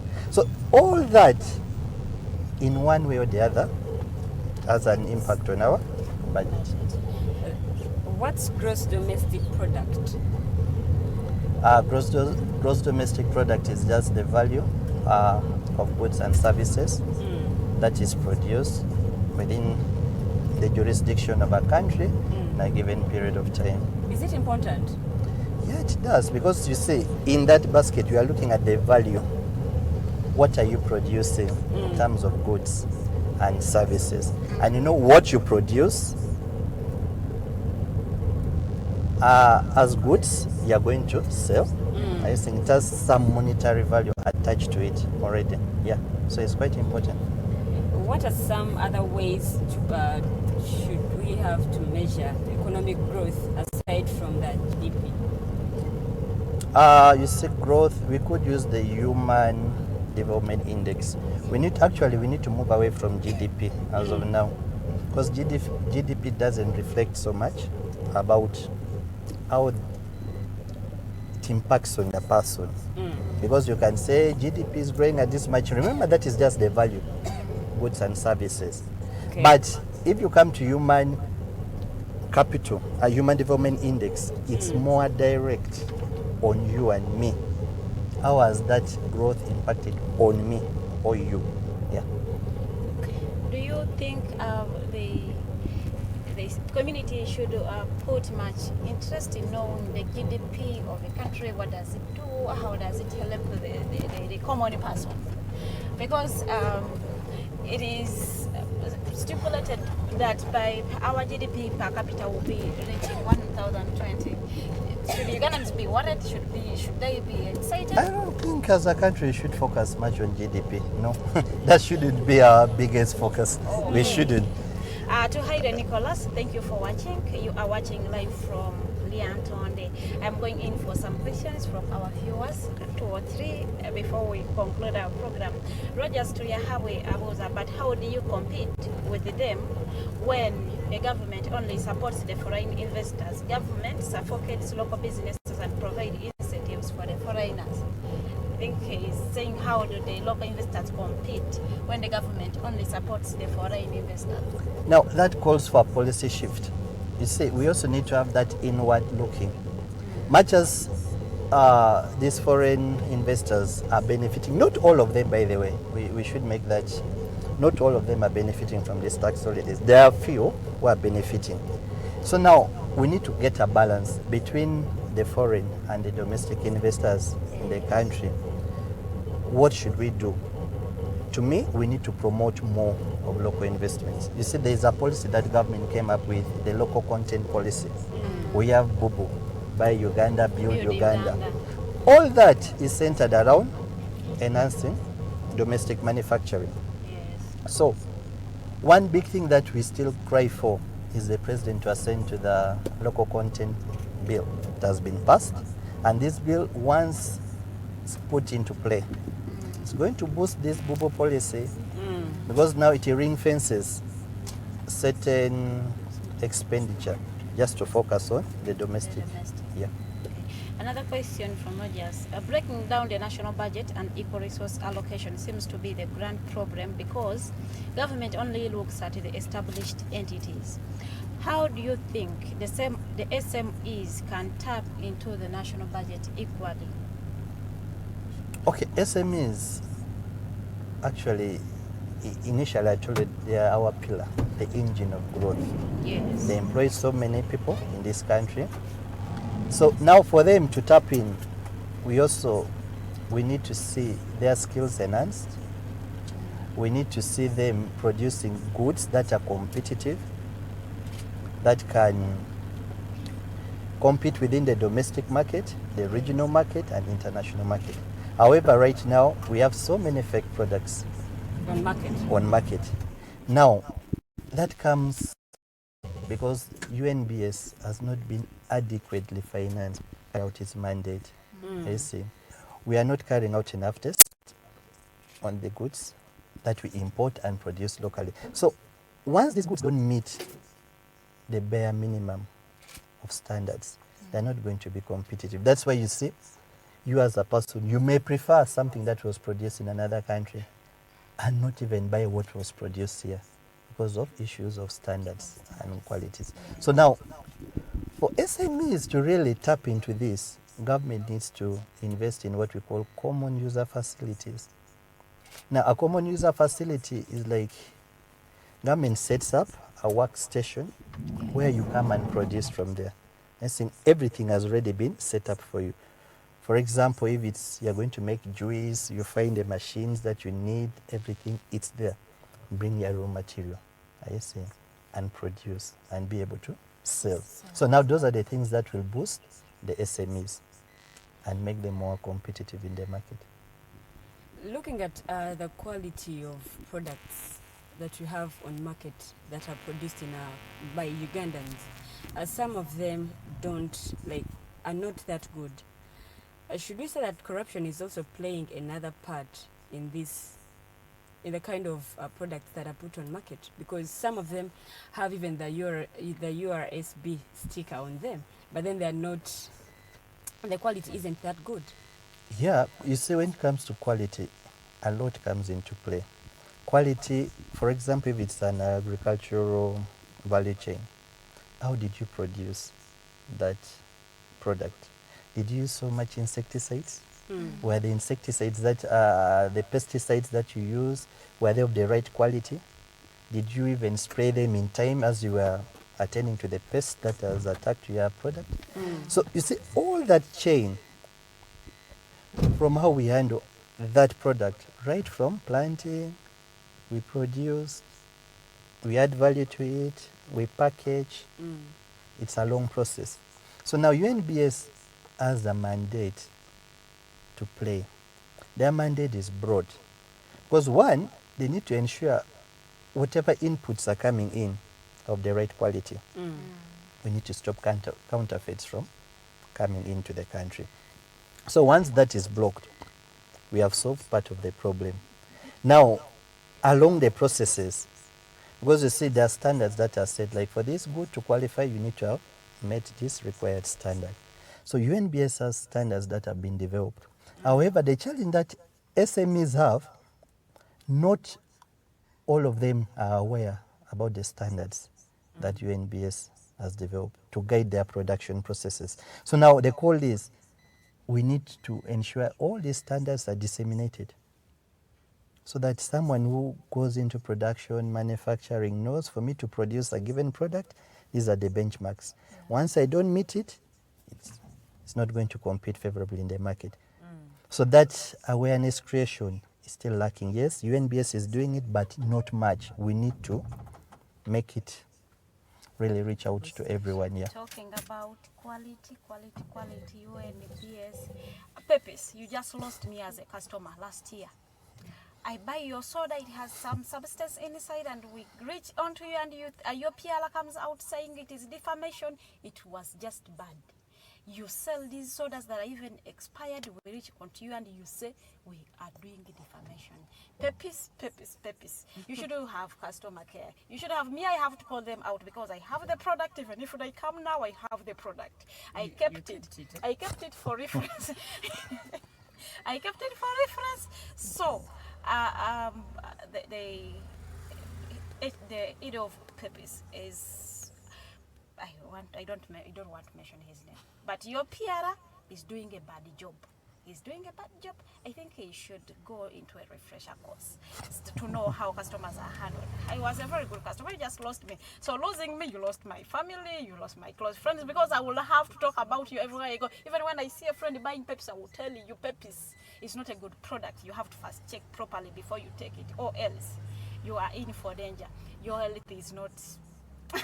you will not be stable when you take Pepsi because you do not know what you are really taking. Okay. Pepis.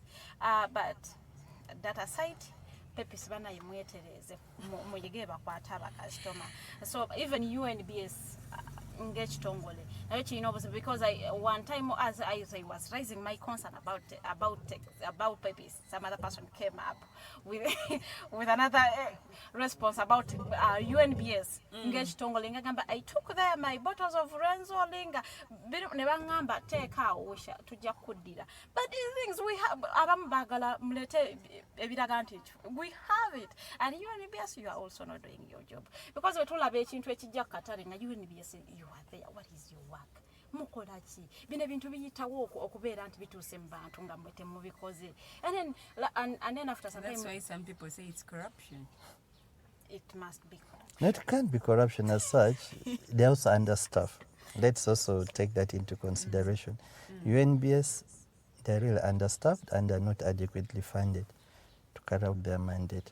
So once we address that, we skill and retool UNBS. I think we shall eliminate most of these fake products in the market. Yes, but they are understaffed. Have they raised the concern? Should we be talking for them? They know their work. We shouldn't be talking for you. UNBS, you are understaffed. Please speak. Please speak. But to finalize our program, we have a few minutes to the end. Looking at 2020-2021 budget, what could have been the priorities of this budget? Priorities from government side to civil society, what would be our priorities to see?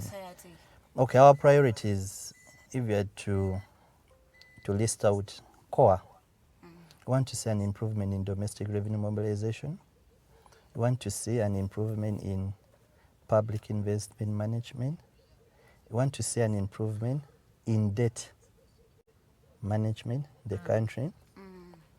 We want to see more money going to local governments in terms of financing.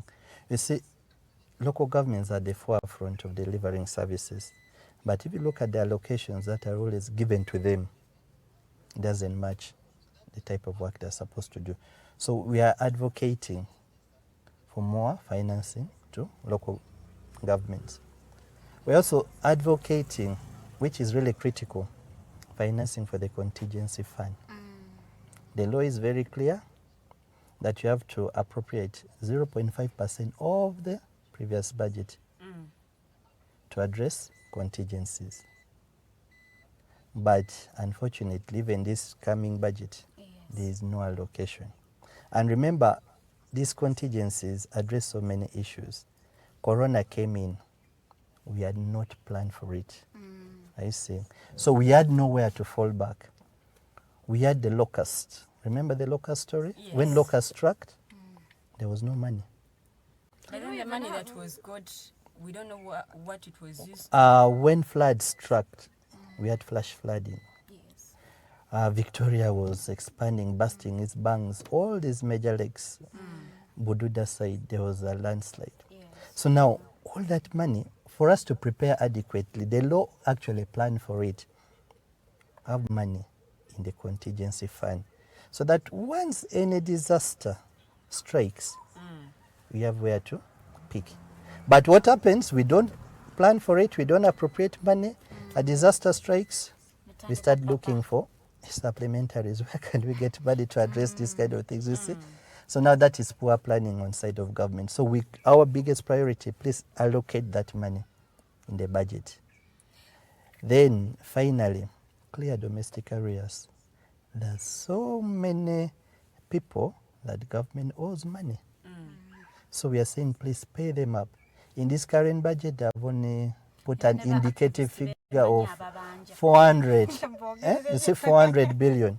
And yet the current stock of domestic arrears is around 2.14 trillion. Imagine, government owes people money around 2.1 trillion in terms of arrears, but you're only planning to pay 400. And yet this is someone who supplied your goods and services.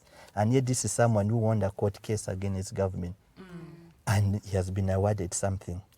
But you're not paying. So does it really make sense?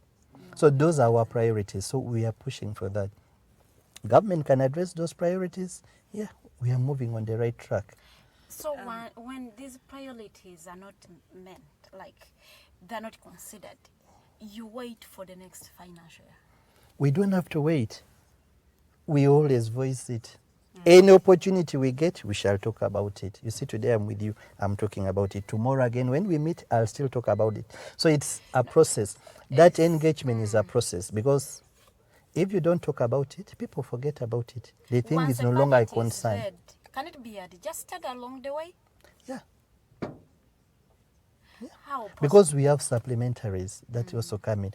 Something that the budget may not have taken care of, and it's now a need that needs to be addressed. The minister can table a supplementary, and we address that need. So it's not closed fully. There are options of having those needs addressed. So it's about advocating for the needs and those priorities daily. Once you get an opportunity, it's now beyond us as civil society, but also you as citizens of this country. You need to advocate for a fair budget that addresses the needs of the common man. Uganda's domestic revenue to decline by 116 billion. How true is this, and how does this affect us as a country? Yeah, the decline is there. It's true. Now, its effect, that means we have less money to provide services. Government has less money now, I see. Despite that, that stated amount, is the 21 trillion is declining by 116. Now, that means you have less money to provide services. Okay. So until we start mobilizing much more, and the money is also put to the right use, there's mobilizing enough money. But again, the priorities are not in line with a common man's priority. So that means it won't impact on us. So we need to first mobilize. Once we have mobilized, then we put that money into the right. As a country, aren't we in a position to fund our own budget fully? Yeah, we have the potential. Where is the problem? Leakages, corruption, I see. And once we settle corruption, because we lose so much in terms of corruption, we have an oversized government that we need to trim down.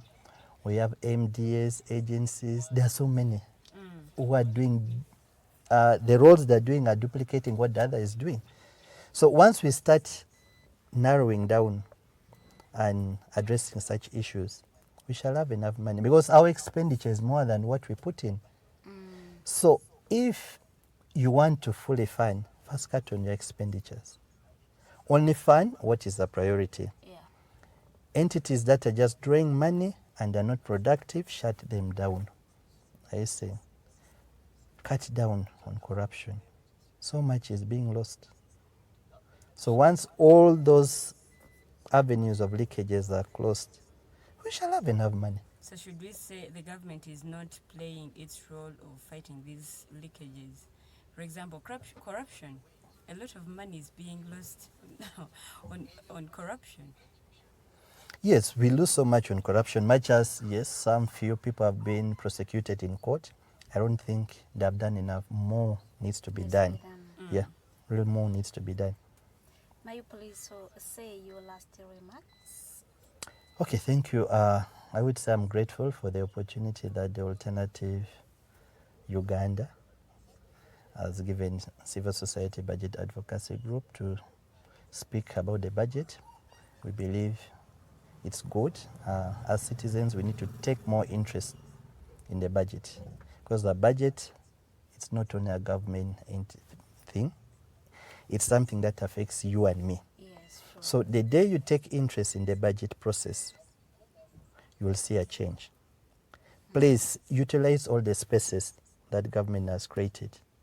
We have the sub-county budget conferences, please endeavor to participate. We have the district budget conferences, please endeavor to participate, so that we can hold our duty bearers accountable. Do these conferences have specific dates that such people can just mark the dates? Because we don't know when these conferences take place. Do they have specific dates? Okay, I would say month. Because which month? The conferences always take place around October. Oh, at sub-county level. Yeah, all that around October. So that now that depends on each and every sub-county and district. So now they'll choose when to have it. Yeah. So we need to be keen and follow. Yeah. Please take that initiative, walk to your sub-county, walk to your district and ask the district planner, when are we having our conference? I think. So participate. It's key to participate.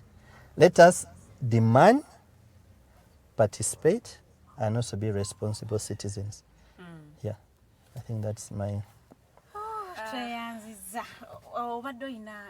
I just wanted to what adjustments, if any, should be made to our future budgets?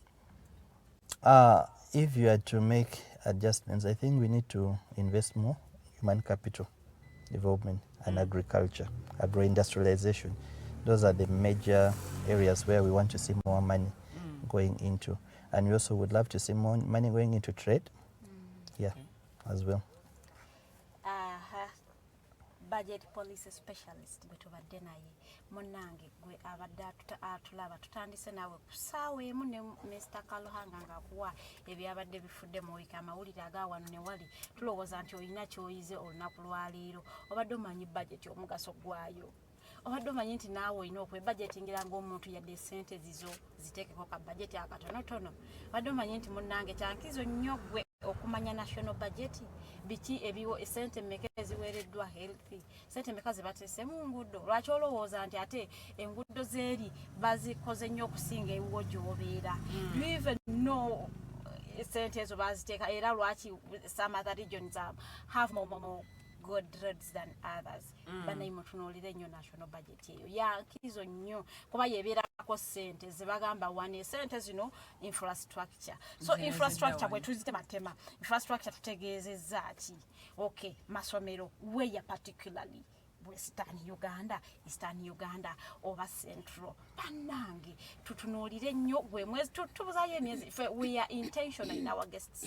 We bring guests for reasons. So we are intentional on who to host here. Lwansonga tugenda kuwulira national budget mu July. Yensonga lwaki tulese omuntu omukugu mu bya budget abigoberere nnyo because he is involved, he participates, he knows all the things aloko eri mmwe. Such that muyiga mubeera mune ekyokuyiga bwe tutuuka mu July ng'olina okuwaayo n'obudde owulirize nga basoma Wamati Akasajja yanaatusomera budget buli wulize bulungi nnyo nga bagikusomera balaka briefcase bamanye nti n'emisolo gye babongeza buli kaseera girina ensonga lwaki omanye nti olina okusasula OTT muva ku VPN VPN yadde nakusomyetubeezezaawo yadde nakusoma naye nga ate twagala okusaba n'obwewembe sabambi batuddizeeko social media. Social media because for us tukolera online, tukolera ku Facebook, bannange batuddizeeko social media. Tusaba busabi government abasinga abalina businesses ngo ojja kofi waliko abalina businesses nga bakolera ku social media naye nga ate kati sawe ntebakyasobola gwe n'oba osobodde okubeera ne ka VPN woba tewakalina lulinga tebannajjako social media ati sawe eno mukwana okalina naye ate ziyinza okubanga nkalina zalina ebyentunda naye ng'ate abaguzi tebagwina kati awo bizinesi z'abantu ziri mu kugwa gavumenti tusaba n'obwewombeefu mutuddizeeko social media because we are not bad citizens. We do not have any threats. You say there are security threats. I don't know whether we have any threats. We're not bad citizens. But in Uganda, abantu bawombeefu ate bagondera amateeka. So batuddizeeko social media. I don't think social media causes any threats. I do not think. So, Mr. Enanga. Mr. Patrick, what does he have to say about it? Yeah, I reserve my comment on that. Naye ng'ate tuli mwezi gwa mukwano abakyala, I want to say Valentine's Day is not Women's Day. Valentine's Day is not Women's Day. Nti ate olina kubeerawo omusajja yalina okungulira kino omusajja yalina okungulira Valentine's Day is not Women's Day. It's for both sexes. Keera ku makya gulira mwami w'ekirabo gulira boyfriend ekirabo. It is not Women's Day nti omusajja alina okufaako because it's your day. Anti ndabira ku ye. It is okay. Bw'aba kikoze naawe kikole. Mulekerawo okutunuulira nnyo aba. Ne bw'aba takuwadde muwe. naye ng'ate wano tetusookawo wamu obadde olaba be mighty drive ababaddeko mwenna tubeebaza mwe bali kubeerako mwe bali kuteekako data ate kano ka data akalimu VPN kagenda nnyo naate tubeebaza mwe bali kubeera balabi balungi kuva eri gye twatandikidde ku ssaawa emu mpaka waneeno wetukomye katusuubire nti bamikwano mubadde mutte moyizi olunaku lwaleero Farida Bikobere lyerinnya eryange nkoze ne Omumbejja Luwedde Lilian ate mu control room nkoze n'omwami Mukose Anthony omukyala Teddy Tenjo Nabukeera yabadde ate ku kamera tumusime kato yatuvuze olunaku lwaleero ku kkubo network tebadde nnungi lwansanga tubadde tutambula ku kkubo so network awamu ekwata akageri ketukozesa VPN awo okusanga nti Germany ekwatidde kati ne mutambula ne muddanga muri USA nga tekwata bulungi naye ate tubeebaza nti temuvuddeeko mwe bali kubeerako program neggwa omwami Karuhanga yatusoose mu program eno ng'abawa updates ezibadde wano nawali munnanga ate naawe bali kukeera ate bali kubeera updated wano sisukawo tusinkane olunaku olw'enkya nga tuli n'omulangira Nakibinge Kimbugwe ng'atunyumizaamu ebyobuganda bwe tubeera naye kuba kuyiga olunaku luba lwakubiri buli wiiki ng'ate tuli naye mu studios nga tunyumyamu ebyobuganda bya Kabaka twasobawo kiki ekirina okukolebwa so tubakubiriza mubeereeko olunaku lw'enkya essaawa ziba zizimu 1 mpaka 3 mubeere bulungi mweraba.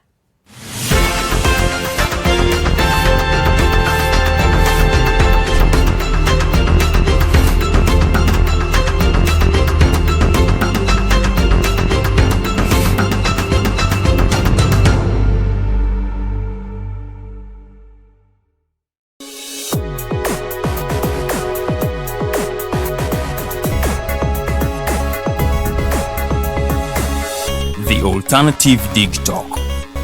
Real issues, real talk.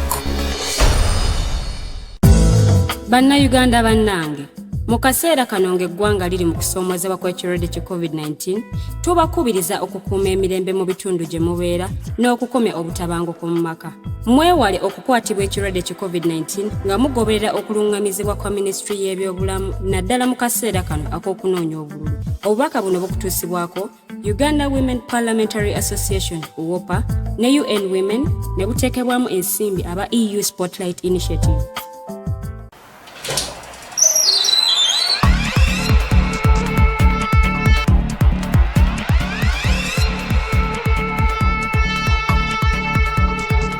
You have got to get up pretty early to go do something.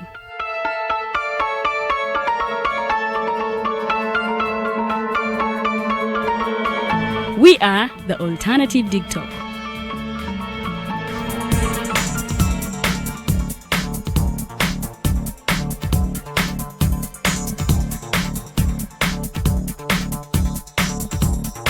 With our mobile studios, we are redefining TV presentation just as technology is setting the pace.